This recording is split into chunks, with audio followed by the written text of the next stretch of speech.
Before I start this review, I want to bring up a couple of things. If you've yet to read Fairy Tail Zero, go read the first chapter. It's really badass, and it's a prequel to the actual Fairy Tail series. So if you want to see more about the first master and the founding of Fairy Tail, I recommend go read that first chapter of Fairy Tail Zero if you're a big Fairy Tail fan. So now, anyways, let's begin the review. This episode...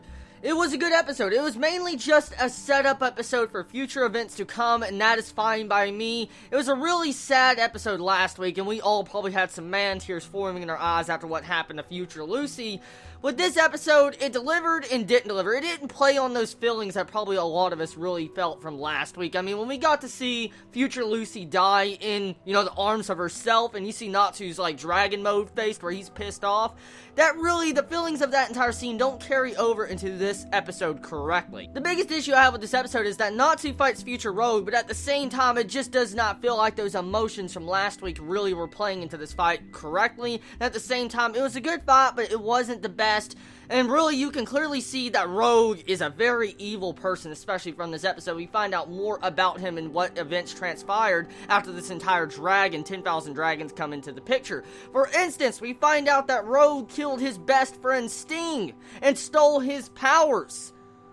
Whoa! Exactly what caused Rogue to go that far to kill his best friend is a big mystery and question that probably all of us want to know. So, right now, we have to wonder exactly how evil is Rogue? Is his current self, his current present self, that evil too? Or was there other events that happened after the 10,000 dragons arriving that caused Rogue to go into that type of person? Because right now, we don't know if both Rogues are bad or one Rogue is bad. We don't really know. But still, he killed his own best friend and at the same time stole his powers and now is using them. So I wonder what would happen if present Rogue realized this, that his future self did something like this to his best friend. Or I wonder how Sting would feel if he found out that future Rogue killed his future self. So that's pretty fucked up if you think about it. Also, one other thing I want to bring up is that this episode had some really good things to it. For instance, right at the end of this episode, there was a lot of tension and anticipation for that door opening, Eclipse's door opening up.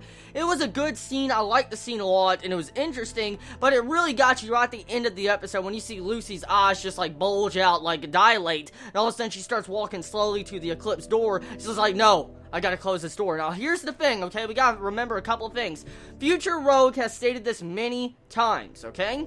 He has said that Lucy will close that door. It's inevitable, and she will close that door. Now, why would Lucy close that door? That's the big question we gotta lay out right now. Supposedly, closing this door is going to kill off all of mankind, and everybody is going to fucking die. Now, we gotta remember a couple things, too, with this episode, and a couple things have been hinted at for this entire episode and previous episodes. As we can see, clearly, future Rogue is fucking evil. He killed his own best friend. He killed future Lucy. I mean, he has a lot of different things hidden. He was manipulating his present self. So, I mean, exactly, is future Rogue telling the full truth? That's the big question we gotta wonder right now, because, I mean, clearly he's saying that Lucy will close the gate, which she's going to be doing at the end of this episode, because we clearly see she's trying to attempt that.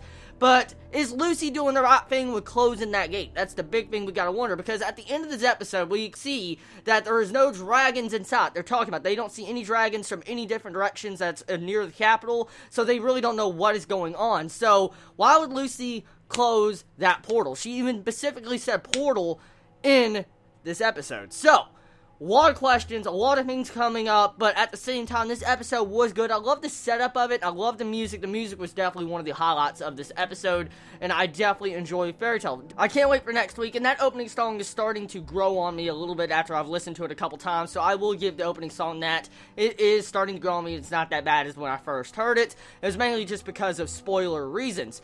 Now, overall, I love the episode. I'll probably give the episode, if I had to say 1 through 10, let's say 7. 7 out of 10. That's exactly what I say. Around the average rating for me. It's not the best, it's not the good. It was mainly strictly setup. So anyways, everybody, let me know your honest thoughts about this episode of Fairy Tail. Did you enjoy it? Did you hate it? What you feel about the setup of it? What you feel about future Rogue and killing Sting? What you feel about having both powers? What you feel about those emotions that technically were not in this fight between Natsu and future Rogue? Let me know in the comments below. I love all of you so much. You have a wonderful day or night wherever you live. Please be safe.